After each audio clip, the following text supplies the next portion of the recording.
किया गया। उसके बाद महाराणा प्रताप का जिस दिन एनिवर्सरी था, उस दिन ये पूरे पश्चिमी उत्तर प्रदेश में जितने भाजपा नेता जिनका क्लेम टू फेम है हत्या करवाना, जिनका क्लेम टू फेम है दंगा करवाना, जिनका क्लेम टू फेम है बच्चों को मशीन में घुसा के मार देना, वो सारे दबंग नेता इकट्ठा हुए शब्बीरपुर गांव के बगल में।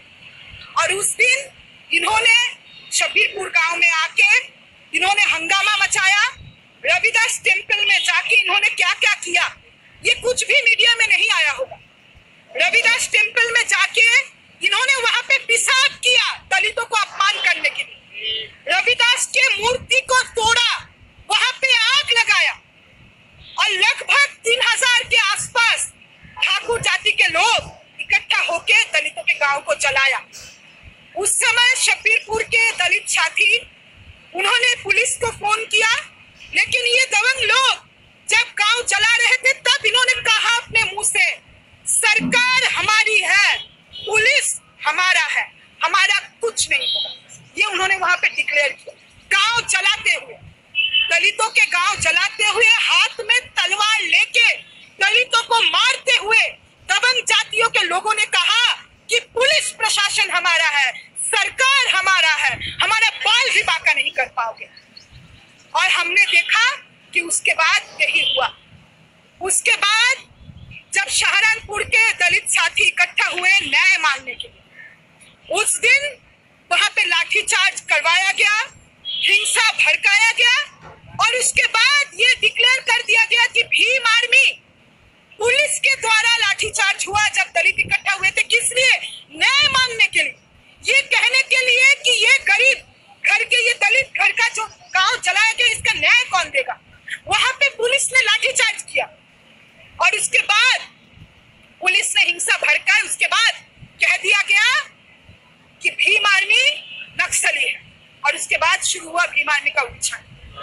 हम दिल्ली में रहने वाले लोग जो यहाँ पे लोकतंत्र के लिए, सोशल जस्टिस के लिए, ब्राह्मणवाद के खिलाफ, जातिवाद के खिलाफ आंदोलन लड़ते हैं, हमने ये झेला हुआ है। हमने देखा है कि हमारे कैंपस के अंदर हमारे साथ लड़ने वाले साथियों का किस तरीके से निछट हुआ। हमने देखा है कि हमारे बीच के साथी जो शिक्षा के अधिकार के लिए लड़ते हैं, जो इस बात को कहते हैं कि भारत के हर एक बच्चे को मुफ्त में शिक्षा मिलनी चाहिए, जो ये कहते हैं कि आपके पास पैसा हो चाहे ना हो, एक लोकतांत्रिक देश में शिक्षा का अधिकार है, उनको कहा गया नक्सली, उनको कहा गया आतंकवादी, उनको कहा गया कि पाकिस्तान के साथ इनका रिश्ता हमने झेला हुआ है। और वही चीज भीम आर्मी के साथ हुआ। अगर आप अपना हक अधिकार के लिए इकट्ठा होंगे, संगठित होंगे, संगठन बनाएंगे, अगर आप आम छात्रों के बीच में जाएंगे, आम लोगों के बीच में जाके समाज बदलने का, एकता का, समानता का लड़ाई लड़ेंगे, तब आपको डिक्लेयर कर दिया जाएगा कि आपका पाकिस्तान से नाता रिश्ता है, आपका यहाँ से नाता रिश्ता, आपका वहां से नाता रिश्ता है। और इसका कारण ये है क्योंकि शायद हजारों सालों बाद इन लोगों को लग रहा है कि मनुस्मृति का सरकार आया है। इसका कारण ये है क्योंकि देशद्रोही लोग जो इस देश के खिलाफ है, जो लोग अंग्रेजों से माफी मांगे थे, जिन्होंने कहा था कि आजादी का लड़ाई बहुत बुरा है, ये हम ना करेंगे, हमारे हुकुम हम ये ना करेंगे, देश की आजादी का लड़ाई हम ना लड़ेंगे, और जो लड़ रहे हैं वो बुरे हैं, वो लोग आज, वो देशद्रोही लोग आज मुख्यमंत्री और प्रधानमंत्री बन के बैठे हैं। और देश के आवाम को पता है आज कि ये देशद्रोही लोग हैं। साथियों, लखनऊ यूनिवर्सिटी में जो हुआ, लखनऊ यूनिवर्सिटी में एक कार्यक्रम, वहाँ के एक सो कॉल्ड कर्मचारी संस्था, और उनका उसका नाम पूछा, कर्मचारी एवं क्रीड़ा संस्थान, वो हिंदवी स्वराज दिवस पालन करने के लिए एक प्रोग्राम को ऑर्गेनाइज किए थे। और ये और कुछ नहीं था, हिंदी हिंदू, इस देश को जो एक हिंदू राष्ट्र बनाने का साजिश है, उस आरएसएस के भगवाकरण के इस एजेंडा को प्रोपेगेट करने के लिए प्रोग्राम ऑर्गेनाइज किया जा रहा है। लखनऊ यूनिवर्सिटी के फाइनेंस ऑफिसर ने चिट्ठी लिखा था वहां के वाइस चांसलर को कि लखनऊ यूनिवर्सिटी के फंड से ये प्रोग्राम ऑर्गेनाइज नहीं हो सकता, क्योंकि लखनऊ यूनिवर्सिटी का फंड पढ़ाई लिखाई के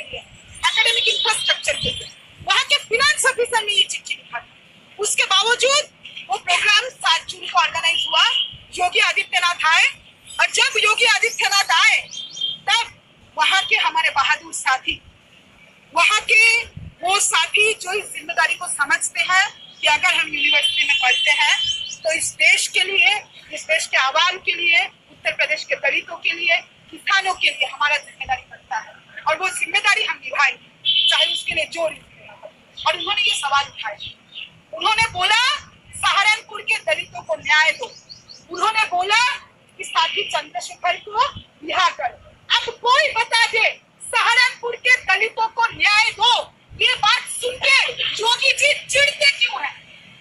वोट मांगने अब नहीं गए थे उस गरीब गांव में, अब नहीं गए थे क्या वोट मांगने? दलितों को न्याय दो ये कहने भर के इलाहाबाद, कानपुर, बनारस, लखनऊ जगह जगह छात्रों को उठाया क्यों जा रहा है? योगी जी अगर आपका भी 56 इंच का दावा है तो 56 इंच का छाती ठोक के कह दो कि दलित विरोधी हो, 56 इंच का छाती ठोक के कह दो कि संविधान को नहीं मानते हो। कौन का फोन है?